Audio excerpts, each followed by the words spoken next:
what is mod? So what is mod, and how can we deal with it? And so as I talk about this, the concept of truth and justice go hand in hand. And I was looking at this, and just before going on this broadcast, I was looking at some news, and I was going to post about it. And I said, no, I don't even want to get myself distracted with posting about it. But the news came in that Trump was found guilty, that the former president was found guilty on 34 counts of felony. That Trump was found guilty on those counts of paying hush money to this woman. And so, that whole idea of paying hush money, the whole idea of judgment, right? And the whole idea of justice. And I want to talk about it a little bit because, I see that and it jumps out at me as I'm talking about the concept of mod, because you think about the concept of mod as truth and justice, and they go hand in hand.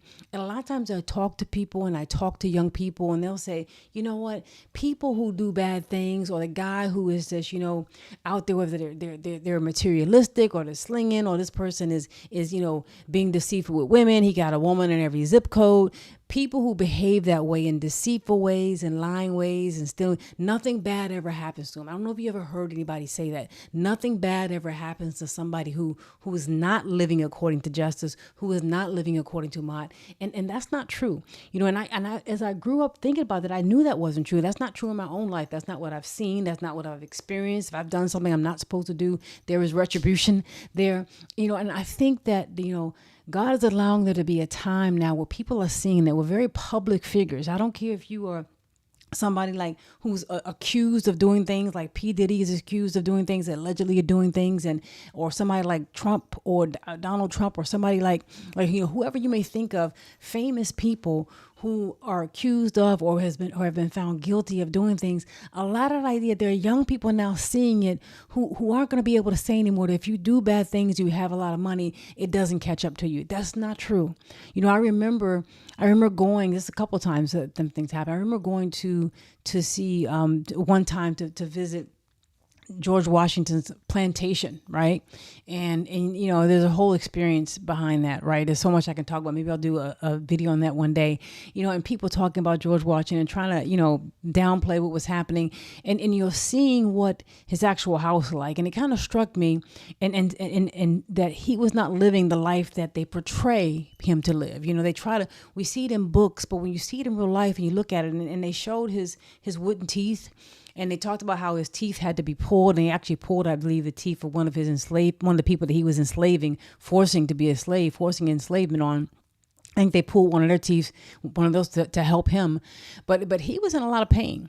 And when he died, he was in a lot of pain. He died a death that was a long, drawn out death, because they were trying to bleed him. They thought they could use these little cups and these little glasses, I believe, to bleed out whatever his condition. I think he finally told the doctors just to stop. It was too much pain. Just let him go. You think about that. Thomas Jefferson, I was reading about Thomas Jefferson, and you go read this on Monticello. You go read it on the website, that the organization that runs his home, his plantation, if you will, his former home and plantation.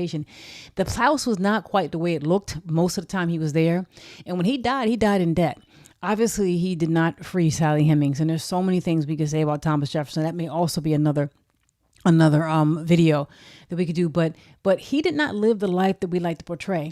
And his estate, they had to have a estate sale. They sold people, they sold human beings as a part of his estate sale to pay off his debt. He died in debt, in major debt, and his family was not living the kind of life that we like to think that they live. They don't, and it struck me when I was reading about Thomas Jefferson, when I was looking at George Washington's wooden teeth and other things, and you see things that happen now, things that people are accused of doing, and legend, like what P. Diddy is accused of doing, and people like Trump, people who are, when what P. Diddy is accused of doing, you say people who are living a certain life, when they do things that are wrong, they are not getting away with it.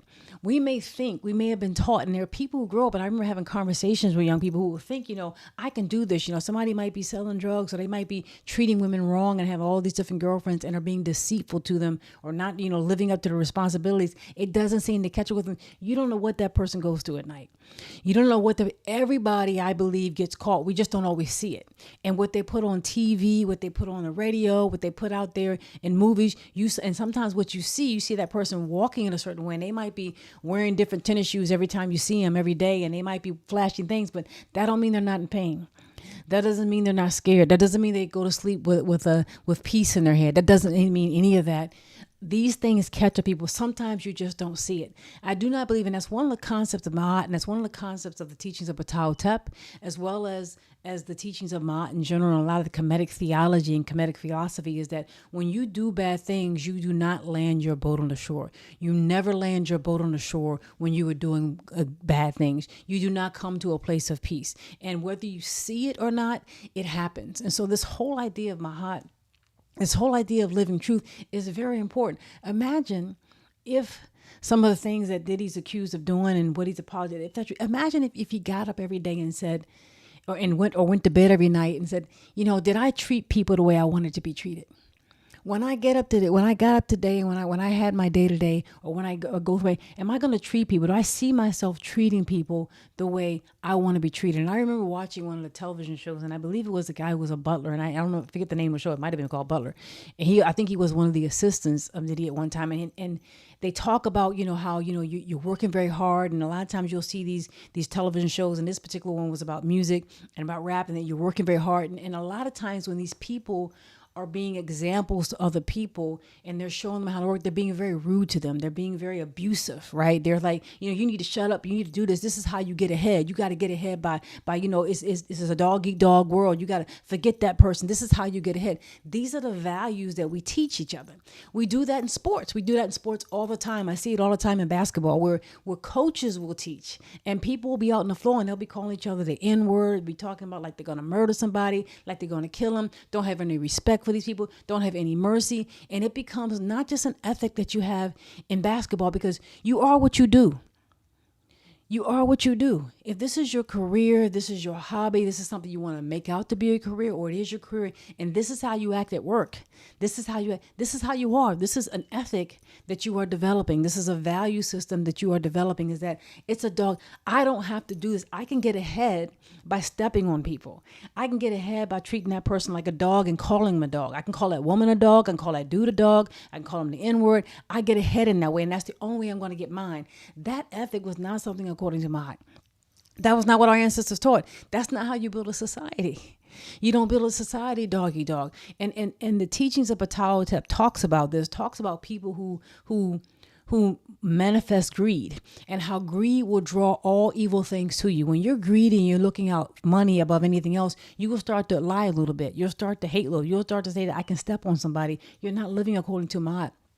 And that, God gives as God commands. The things that God commands will come to pass. And that many more people than you think become wealthy, or become, have abundance, or become happy and peaceful by being kind.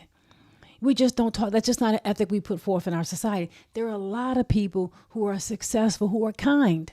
You have a lot of people who built their riches, whether you want to call it Oprah Winfrey or Tyler Perry, who you want to call, people who built their riches on either making people laugh, or being kind, or doing things that doesn't necessarily have to put other people down. We just don't talk about it. We just don't necessarily put that in music. And so it becomes an important thing for us to think about, because I think about this as this trial just concluded with this guilty verdict for Trump, that it seems as if there's a time where our young people are seeing. I hope young people and old people, all of us, are seeing that you can't get away with murder.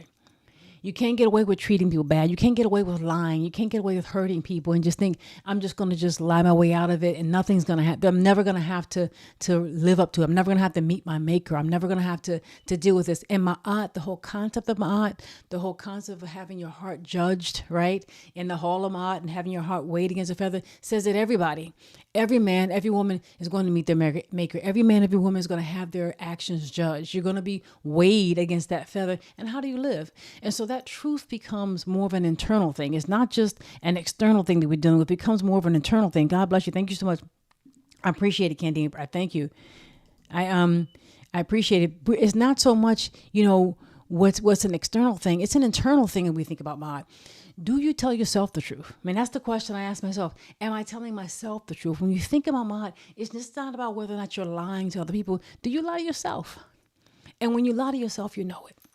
Right? It's not just in the external part of it is, how do I treat other people? Do I treat other people the way in which I want to be treated? That's the external part of it. The internal part is, how am I treating myself?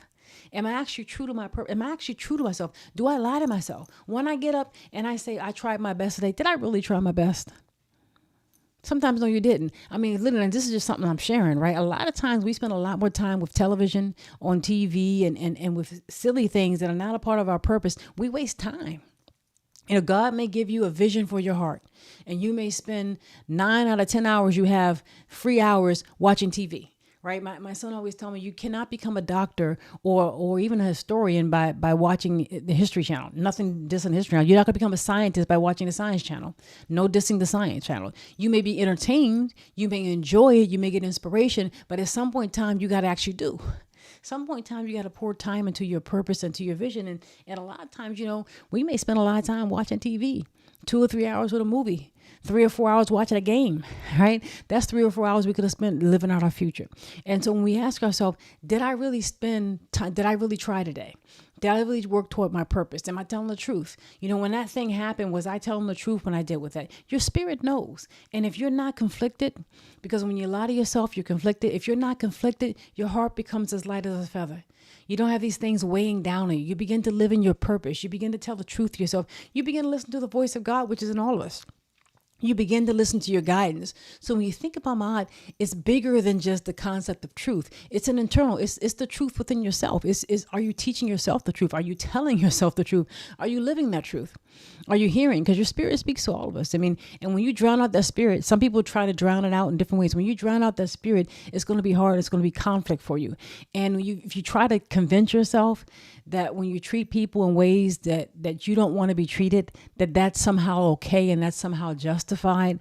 It's okay if I step on that person. It's okay if I cheat that person. It's okay if I hurt that person because they deserved it. I mean, that's the craziest thing that I've heard, that people will say, and I think about this because, growing up and listening to rap music and hearing, and people will call in rap music women, the HO word and call women. And I was thinking, if that woman is an HO, if that's what you're calling her, what does that make you?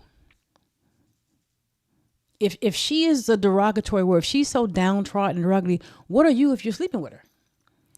We don't even get the reverse of that, right? If somebody would say, somebody who might be, which I've met, somebody might be a drug dealer, and you're saying that person is dumb because they came to me to buy drugs, what does that make you? Because you sold it to them. That woman or that person deserved to be beat because they did something. What does that make you? Because you did it. That whole idea that she or he is bad and they're just this, but you're sleeping with them. What does it make you? You got to really think about that because the concept of is I can treat that person bad because they're somewhat less. When you do that, that means you're less. That means you have lesser values. That means you're not manifesting God. That means you're not treating God's will and God's purpose and God's creation according to God's will and divine plan. That means you're not living Ma'at. What does that make you? Tell the truth about it, right? So as we start to think about it and make excuses for our own behavior, I think that's important. And I think it comes down to that. It's one of the most important concepts that we can get from ancient Kemetic theology and philosophy is the concept of Ma'at, is the concept of living truth. And it's not just a word. It's not just a name of a religion, because religion is really just the way you connect to God, right? We have given it boxes and definition, but it's really just the way you connect to God. And for the Kemetic people, it was a way of life. It wasn't like you give a name to it and this is the name for my religion and that's the name. It was a way of life. It permeated everything you did, everything you do. There's nothing that separates you from Ma'at, nothing that separates you from God. What you do, your career, what you do for a hobby, what you do for entertainment. And sometimes we like to fool ourselves that I can do some things for entertainment, for fun that are not so good, that are not so clean, that are kind of not, and that's okay. Or that's not too bad. It's going to be okay. You're playing with fire. So it becomes something that is worth it. You be willing to get to understand what are the laws of Ma'at? What are the principles of Ma'at? How can I live that in my life? And so we may talk about that. Maybe another video that we talk about how can you do this? Now we're talking about what it is, but maybe the next video needs to be how can you live these principles? What can you do to make sure you live these principles? So we'll follow up on that. Make sure we talk about that. So I just want to say thank you for listening. Please share this with somebody. God bless you, and I hope you have a good day. Thank you soon.